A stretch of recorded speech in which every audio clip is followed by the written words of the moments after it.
Hello, this is David, and today I'm at the London Aquatic Centre for GLAM 2022. We've got a hot lineup of races for you today, including 50 metres free, 50 metres fly, and then 100 metres freestyle. It's the first time I've ever swum at the London Aquatic Centre, now 10 years since the facility was built for the London 2012 Olympic Games, so incredibly excited to be here today. But otherwise, first up is the 100 metres freestyle. So a 107.2 knot in the 100 metres freestyle. A little bit of a disappointing time there because it was just about a second slower than I went in Aberdeen long course in June. So a little bit bummed about that. Reasons perhaps for why that was is because, yeah, I just felt the lactate build up over the last 25 metres of the race, and my body didn't push through that. Perhaps there was lacking a little bit of an adrenaline that I didn't have because in Aberdeen it was Masters Nationals, whereas here it's a club event, so a little bit less of an occasion, so perhaps the adrenaline wasn't there in that sense. However, one thing to note is that I haven't been doing 100 metres training when training.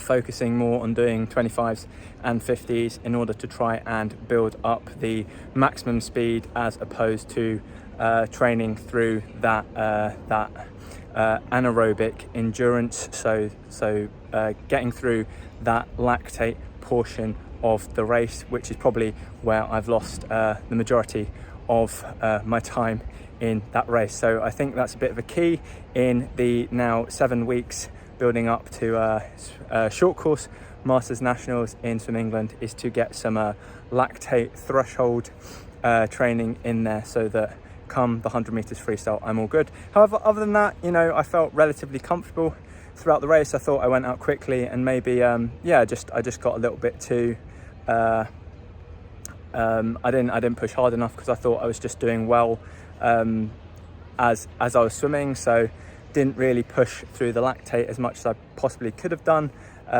Just some things to be cognizant of from training and the 7 weeks leading into Masters Nationals. But other than that, a reasonable race, and a time that I would have been happy with not all that long ago. So not all that bad. Next up is the 50 metres butterfly. So a 35.73 in the 50 metres fly.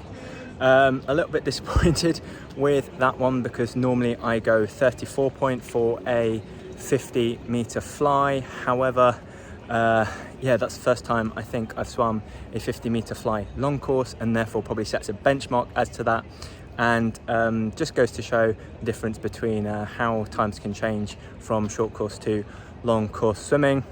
However, probably the more likely reason as to why I didn't do as well as I hoped I would in that race is because I haven't been practicing my fly, and therefore have most likely lost the muscle memory for that race, and just sort of the mental fitness as to how the body should move in that event. So a little bit deconditioned in that event with regards to the movement, and also just general fitness in doing fly.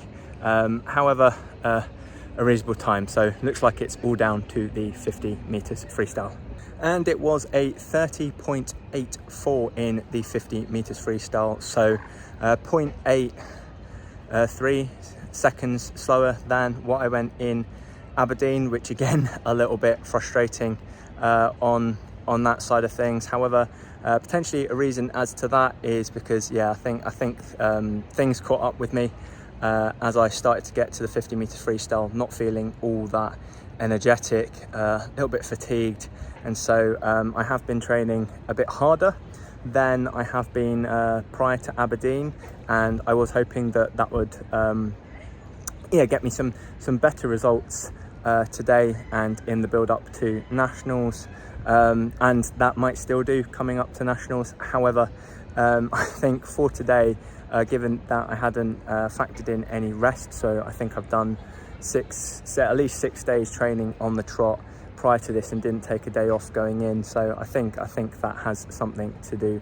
with fatigue, most likely in that sense. It's a bit weird because I wasn't feeling fatigued as of this morning, felt ready to go. However, I think there is an underlying thing there of fatigue, and so yeah, just a thing to note going into nationals, to ensure that I'm going in with a sufficient amount of rest. Otherwise, the 30.84 long course 50 meters freestyle, you know, last year I probably would have been happy to go sub 31 short course. So yeah, just goes to show that I have actually improved on this year, and I think this means that things are going well leading into nationals. I know I swam slower and have gotten good results in Sheffield before, and I'm swimming better now, so fingers crossed that bodes good things for Sheffield still. However, yeah, I thought it'd be a little bit further down the line, or the results would be looking a little bit better in that sense. However, you know, it could be the occasion of nationals that gets me over the line, and that's that. I think, you know, that's what I'm hoping on a little bit here.